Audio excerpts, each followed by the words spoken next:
राधे राधे, जय माता की भक्तों। आप सभी का स्वागत करती हूँ स्पिरिचुअल ज्ञान साधना में और आप सभी से अनुरोध करती हूँ कि स्पिरिचुअल ज्ञान साधना को सब्सक्राइब कर लीजिए और बेल आइकन को प्रेस कर दीजिए ताकि आपको नई नई वीडियोस का नोटिफिकेशन। जय माता की राधे राधे भक्तों, आशा करते हैं आप सभी लोग भगवान श्री हरि नारायण देवों के देव महादेव माता जगत जननी की कृपा से बहुत अच्छे होंगे।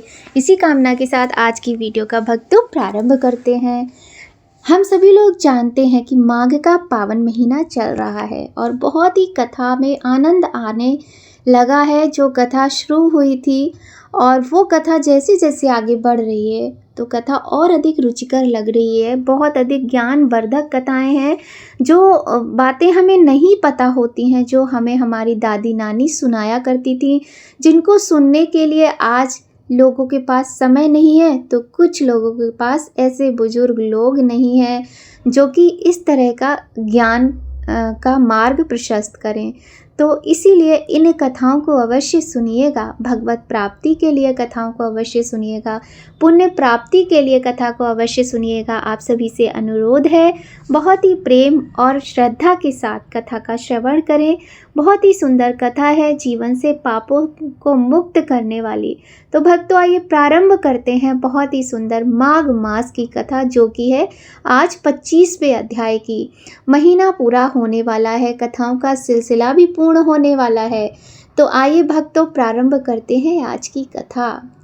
बोलिए गणेश भगवान की जय, गौरी शंकर भगवान की जय, लक्ष्मी नारायण भगवान की जय।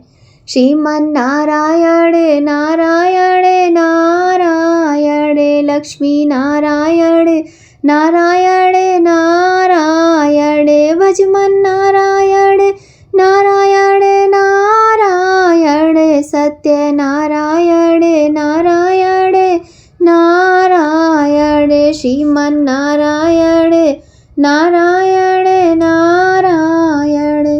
तो भक्तों आगे की कथा सुनिए। पिशाच कहने लगा कि हे मुनि, केरल देश का ब्राह्मण किस प्रकार मुक्त हुआ, यह कथा कृपा करके विस्तार पूर्वक कहिए। देवदूती कहने लगा, केरल देश में वासु नाम वाला एक वेद पारंगत ब्राह्मण था। उसके बंधुओं ने उसकी भूमि छीन ली, जिससे वह निर्धन और दुखी होकर अपनी जन्मभूमि त्याग कर देश विदेश में घूमता किसी व्याधि से ग्रस्त होकर मृत्यु को प्राप्त हो गया। उसका कोई बांधव न होने के कारण उसकी और वैदिक क्रिया नहीं हुई और ना ही उसकी दाह क्रिया हुई। इस प्रकार क्रिया के लोप होने से निर्जन वन में प्रेत होकर चिरकाल तक फिरता रहा। शीत, ताप, भूख, प्यास के दुख से हाहाकार करता हुआ वह नंगे शरीर रोता फिरता था, परंतु उसको कहीं सद्गति नहीं दिखाई देती थी। सर्वथा दान न देने से वह अपने कर्म फल को भोगता था। जो लोग अग्नि में आहुति नहीं देते, भगवान का पूजन नहीं करते, वे आत्मविद्या का अभ्यास नहीं करते, अच्छे तीर्थों से विमुख रहते हैं। जो लोग दुखी लोगों को स्वर्ण, वस्त्र, तांबूल, रत्न, फल तथा जल नहीं देते तथा छल कपट से जीविका प्राप्त करने वाले, दूसरों तथा स्त्रियों का धन हरने वाले, पाखंडी, कुटिल, चोर, बाल वृद्ध तथा आतुर और स्त्रियों पर निर्दयता करने वाले, आग लगाने वाले, विष देने वाले, झूठी गवाही देने वाले, कुमार्ग पर चलने वाले, माता पिता, भाई बहन, संतान तथा अपनी स्त्री का त्याग करने वाले, जो सब तीर्थों में दान लेते हैं, पालन करने वाले, स्वामी को त्यागने वाले, गौर तथा भूमि के चोर, वेदों की निंदा करने वाले, वृथा द्रोह करने वाले, प्राणियों की हिंसा करने वाले, देवता, गुरु की निंदा करने वाले वह सभी बारंबार प्रेत, पिशाच, राक्षस तथा बुरी योनियों में जन्म लेते हैं।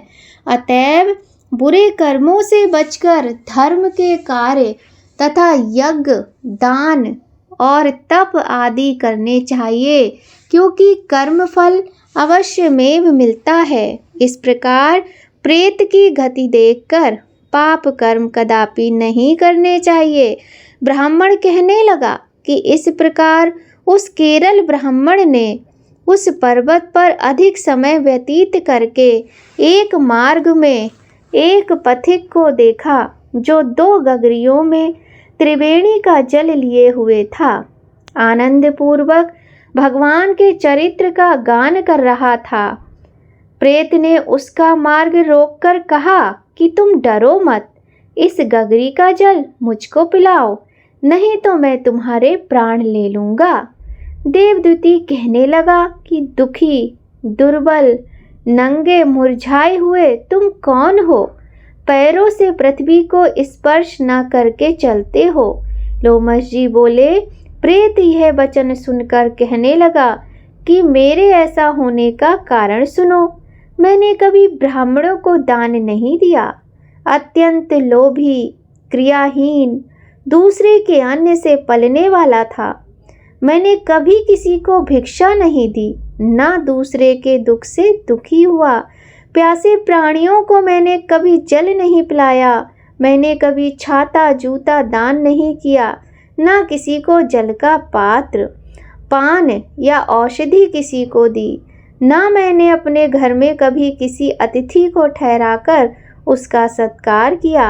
अंधे, वृद्ध, अनाथ और दीनों को मैंने कभी अन्न से संतुष्ट नहीं किया, और ना ही किसी रोगी को मुक्त किया। ना कभी ब्राह्मणों को दान दिया, ना कभी अग्नि में हवन किया। वैशाख आदि मास में किसी को ठंडा जल नहीं पिलाया। ना ही मैंने बड़ या पीपल का कोई वृक्ष लगाया, ना किसी प्राणियों को बंधन से छुड़ाया। कभी कोई व्रत करके शरीर को नहीं सुखाया। इस कारण मेरा पूर्व जन्म सब बुरे कार्यों में ही व्यतीत हुआ। मेरे पूर्व जन्म के कार्यों से ही मेरी यह गति हुई है। इस वन में व्याघ्र, भेड़िया से बचा हुआ मांस तथा जंतुओं के खाने से गिरे हुए फल, वृक्षों पर लगे हुए सुंदर फल तथा झरने का सुंदर जल सब ही मिलते हैं, परंतु देव इच्छा से मैं कुछ नहीं खा सकता। सर्प की तरह केवल पवन भक्षण करके जीवन व्यतीत करता हूँ। बल, बुद्धि, मंत्र, पुरुषार्थ से लाभ हानि, सुख दुख, विवाह, मृत्यु, जीवन, भोग, रोग तथा वियोग में केवल भाग्य ही कारण होता है। कुरूप, मूर्ख, कुकर्मी, निंदित तथा पराक्रम से हीन मनुष्य भी भाग्य से ही राज भोगते हैं। काड़े, लूले, लंगड़े, नीतिहीन, निर्गुण, नपुंसक भाग्य से राज्य प्राप्त करते हैं। पर्वत पर भी बलवान राक्षस, पिशाच रहते हैं, जिनमें से कभी कभी कोई कहीं कहीं वन में फिरते हुए अपने कर्म के अनुसार अन्न जल प्राप्त करते हैं, परंतु आपको उनका भय नहीं होना चाहिए, क्योंकि धर्मात्मा पुरुषों की उनकी पवित्रता ही रक्षा करती है। ग्रह, नक्षत्र, देवता सर्वथा धर्मात्माओं की रक्षा करते हैं। ये पिशाच आप जैसे भक्त की तरफ आंख उठाकर भी नहीं देख सकते। जो नारायण भगवान की भक्ति से पवित्र रहता है, उसको प्रेत, पिशाच, पूतना कोई बाधा नहीं दे सकते। भूत, बेताल, पिशाच, गंधर्व, काकिन, शाकिनी, ग्रह रेवती, यज्ञमात्र ग्रह, भयंकर ग्रह, कृत्या, सर्प, कुष्मांड तथा दूसरे दुष्ट जंतु पवित्र वैष्णव की तरफ देख भी नहीं सकते। जिसकी जीवा पर गोविंद का नाम, हृदय में वेद तथा द्वितीय विद्यमान है, जो पवित्र और दानी है उनको कभी भय नहीं हो सकता। हे ब्राह्मण, इस प्रकार कर्मों का फल भोगता हुआ मैं यहाँ रहता हूँ, ऐसा सोचकर मैं शोक नहीं करता। एक बार मैं जम्बालिनी नदी के किनारे पर गया था। वहाँ पर घूमते हुए मैंने सारस के वचनों को सुना था। बोलिए श्री लक्ष्मी नारायण भगवान की जय। बोलिए गौरी शंकर भगवान की जय। भक्तों, आज माघ मास महात्म्य के 25वें अध्याय की कथा यहीं पर संपूर्ण होती है। आइए भक्तों, अब हम भगवान श्री कृष्ण के कृपा कटाक्ष स्तोत्र का पाठ करते हैं। श्री कृष्ण कृपा कटाक्ष, श्री राधा रानी कृपा कटाक्ष स्तोत्र बहुत ही सुंदर है और जो भी व्यक्ति इन स्तोत्र का पाठ करता है उसके समस्त दुख दूर होते हैं। उसे भगवान श्री कृष्ण और श्री राधा रानी की कृपा प्राप्त होती है। तो आइए भक्तों, प्रारंभ करते हैं। श्री कृष्ण कृपा कटाक्ष। मूकं करोति वाचालं पंगु लंघयते गिरिं यत् कृपा तमहं वन्दे परमानंद माधवम। नाहं वसामि वैकुंठे योगिनां हृदय न च मद्भक्ता यत्र गायन्ति तत्र तिष्ठामि नारदा। भक्तों, सर्वप्रथम भगवान शंकराचार्य जी ने श्री कृष्ण भगवान की स्तुति इन श्लोकों से की थी। जयकमंडनं समस्त पाप खंडनं स्वभक्ति चित्ते रंजनं सदैव नंद नंदनम सुपिच्छ गुच्छ मस्तकं सुनाद वेणुहस्तकं अनंग रंग सागरं नमामि कृष्ण नागरं। मनोज गर्भ मोचनं विशाल लोल लोचनं विधूत गोप शोचनं नमामि पद्मलोचनं। करारविंद भूधरं स्मितावलोक सुंदरं महेंद्र मानधारणं नमामि कृष्ण वारणं। कदम्ब सून कुंडलं सुचारुगंडमंडलं व्रजांगनैक वल्लभं नमामि कृष्ण दुर्लभं। यशोदया समोदया सगोपया सनंदया युतं सुखैकदायकं नमामि गोपनायकं। सदैव पादपङ्कजं मदीयमानसे निजं दधान मुक्तिमालिकं नमामि नन्दबालिकं। समस्त दोष शोषणं समस्त लोक पोषणं समस्त गोपमानसं नमामि नन्दलालसं। भुवो भरावतारकं बभाब्धिकर्णधारकं यशोमति किशोरिकं नमामि चित्तचोरकं। दृगन्तकान्तिभङ्गिनं सदा सदालिसङ्गिनं दिने दिने नवं नवं नमामि नन्दसम्भवं। गुणाकरं सुखाकरं कृपाकरं कृपाकरं सुरद्वेषन्निकन्दनं नमामि गोपनन्दनं। नवीन गोपनागरं नवीन केलिलं पटं नमामि मेघसुन्दरं तडित प्रभाल सतपटं। समस्त गोप मोहनं हृदम्बुज जयकमोदनं नमामि कुञ्ज मध्यगं प्रसन्न भानुशोभनं। निकाम कामदायकं दृगन्त चारुसायकं रसाल वेणुगायकं नमामि कुञ्जनायकं। विदग्ध गोपिकामनो मनोगतल्पशायिनं नमामि कुञ्जकानने प्रवर्धवहन पायिनं। किशोरकान्तिरञ्जितं द्रगञ्जनं सुशोभितं गजेन्द्रमोक्षकारिणं नमामि श्रीविहारिणं। तदा यथा तथा तथैव कृष्ण सत्यकथा मया तवैव गीयतां तथा कृपा विधीयताम्। प्रमाणिकाष्टकद्वयं जपत्यधीत्या पुमान् भवेत् स नंद नंदने भवे भवे सुभक्तिमान। बोलिए श्री कृष्ण भगवान की जय। हे प्रभु, मेरे ऊपर ऐसी कृपा करो कि जहाँ कहीं जैसी भी परिस्थिति में हूँ सदा आपकी सत्य कथाओं का गान करूं। जो व्यक्ति इन दोनों राधा कृष्ण कृपा कटाक्ष अष्टकों का पाठ या जप करेगा वह जन्म जन्म में नंद नंदन श्याम सुंदर की भक्ति से युक्त होगा और उसको साक्षात श्री कृष्ण मिलते हैं। बोलिए श्री कृष्ण भगवान की जय। बोलिए राधा रानी की जय। आरती बाल कृष्ण की जय। आरती बाल कृष्ण की कीजय, अपनो जन्म सुफल कर लीजय।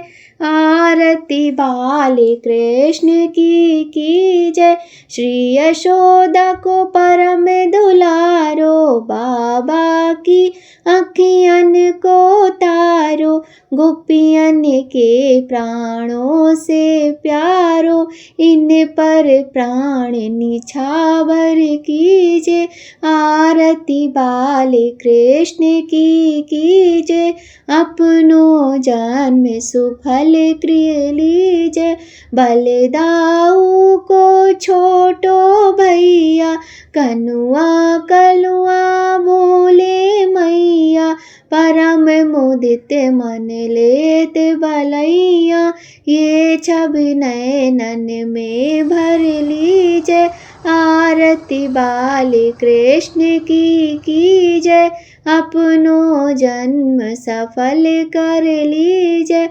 श्री राधावर सुघड़ कन्हैया, ब्रज जन को नवनीत खिवैया, देखते ही मन लेत चुरैया, अपनो सर्वस्व इनको दीजे। आरती बाल कृष्ण की कीजय, अपनो जन्म सुफल कर लीजे। आरती बाल कृष्ण की कीजय। बोलिए बाल कृष्ण भगवान की जय।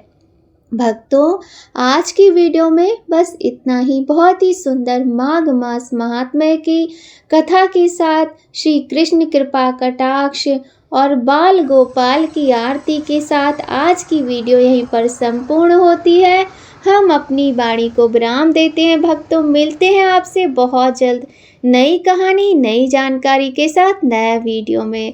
आप सभी सदा खुश रहिए, स्वस्थ रहिए, प्रसन्न रहिए भगवान के आशीर्वाद से। इसी कामना के साथ भक्तों, जय माता की। राधे राधे।